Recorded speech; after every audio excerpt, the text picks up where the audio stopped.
আপনি আবরার ফাহাদের উদাহরণ নেন, মানে বাংলাদেশের তাবৎ বুদ্ধিজীবীরা যেই কথাটা সাহস করে বলতে পারেন নাই দীর্ঘদিন, সেই কথাটাই তো আবরার ফাহাদ লিখছিলেন তার ফেসবুকে, এবং সেটা ডেফিনেটলি বুদ্ধিবৃত্তিক একটা ইন্টারভেনশন। আপনি ইন্ডিয়ার বিরুদ্ধে আপনার বুদ্ধিবৃত্তিক ইন্টারভেনশন করতে হবে না, সেই ইন্টারভেনশনটাই আবরার ফাহাদ করছিলেন, সেই কারণে আবরার ফাহাদকে জীবন দিতে হয়েছে।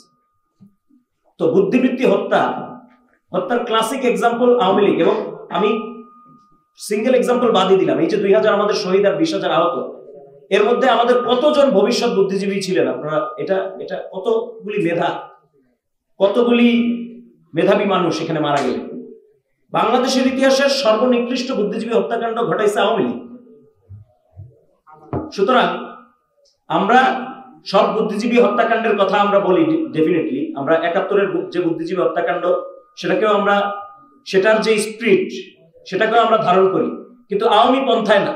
আওয়ামী লীগ যদি মনে করে যে সে 71 দিয়ে সে তার ন্যারেটিভ ইন্ডাস্ট্রি আবার চালু করবে, তার ওই ন্যারেটিভ ইন্ডাস্ট্রি আর চলবে না, এটা সেও বুঝে গেছে। যে কারণে সে এখন ভারত এবং সে মিলে এক ধরনের সিজোফ্রেনিক, যেটা তুষার ভাই বলছেন, এক ধরনের সিজোফ্রেনিক আচরণ সে এখানে করতেছে। আওয়ামী লীগ এবং এই বুদ্ধিজীবীরা 71-এর ন্যারেটিভটাকে আওয়ামী লীগ যেভাবে তৈরি করেছে, যেই ইতিহাস কারখানায় ফেলে তৈরি করেছে, তাতে বাংলাদেশের বুদ্ধিজীবীরা যারা বুদ্ধিজীবীত্ব চর্চা করেন তারা সেই ন্যারেটিভকে ব্রেক করতে পারেন নাই সাকসেসফুলি।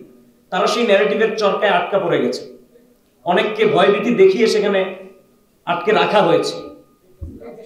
ধরা যাক আমাদের দেশের অনেক লেখক বুদ্ধিজীবী, তাদের বই সংশোধন করতে হয়েছে আওয়ামী লীগের চাপে পড়ে, মুক্তিযুদ্ধের ইতিহাস বিষয়ক বই সংশোধন করতে হয়েছে, বিভিন্ন মুদ্রণ বের করতে হয়েছে। আমাদের একজন উপন্যাস লেখক ইভেন তার বই সংশোধন করতে হয়েছে চাপে পড়ে।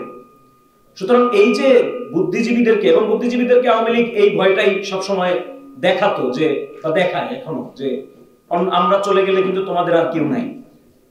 হিন্দুদেরকে তারা যেরকম ভয় দেখায়, সেভাবে সে বুদ্ধিজীবীদেরকেও ভয় দেখায় যে আমরা চলে গেলে কিন্তু তুমি বিপদে পড়বা। তো বুদ্ধিজীবীরাও তাদের এই ভয়টা কাটিয়ে উঠতে পারেন না। এটা আমাদের দেশের বুদ্ধিজীবীদের ঐতিহাসিক, আমি বলবো যে এক ধরনের পরাজয়, মানে তাদের বুদ্ধিবৃত্তির সীমাবদ্ধতা, যে তারা আওয়ামী লীগের এই ন্যারেটিভ ইন্ডাস্ট্রির ভয়, এটাকে কাটায় সামনে অগ্রসর হইতে পারেন নাই, যেটা এই জুলাইয়ের অর্গানিক চিন্তকরা, বুদ্ধিজীবীরা যেটা পারছেন।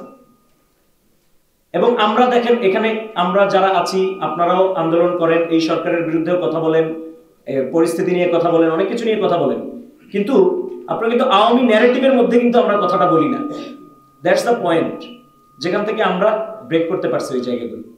আমি আমার নিজের ঘটনাই বলি। আমি প্রথম ঢাকা ইউনিভার্সিটিতে গ্রেফতার হই একটা পাঠচক্রের কারণে। তাইলে আওয়ামী লীগের বুদ্ধিজীবী, এবং সেখানে খুব ইন্টারেস্টিং, যেই ছাত্রলীগ নেতা আমাকে তখন পুলিশে তুলে দেন, উনি বলতেছিলেন, আমাদেরকে জিজ্ঞেস করতেছিলেন যে এত বই খরচ টাকা আসে কোত্থেকে। মানে এটা কি ধরনের প্রশ্ন, যে মানে টাকা কোত্থেকে আসে বই পড়ার, এবং বই পড়ে কারা পাঠচক্র করে, এটা নিয়েও তাদের এক ধরনের সন্দেহ, যে পাঠচক্র কারা করে। তো এই যে মানে এটা তো ফান্ডামেন্টালি, আওয়ামী লীগ হলো ফান্ডামেন্টালি একটা বুদ্ধিবৃত্তির বিপক্ষের দল। এলো খবরের কাগজ, নিখাত, নির্ভীক, নিরপেক্ষ।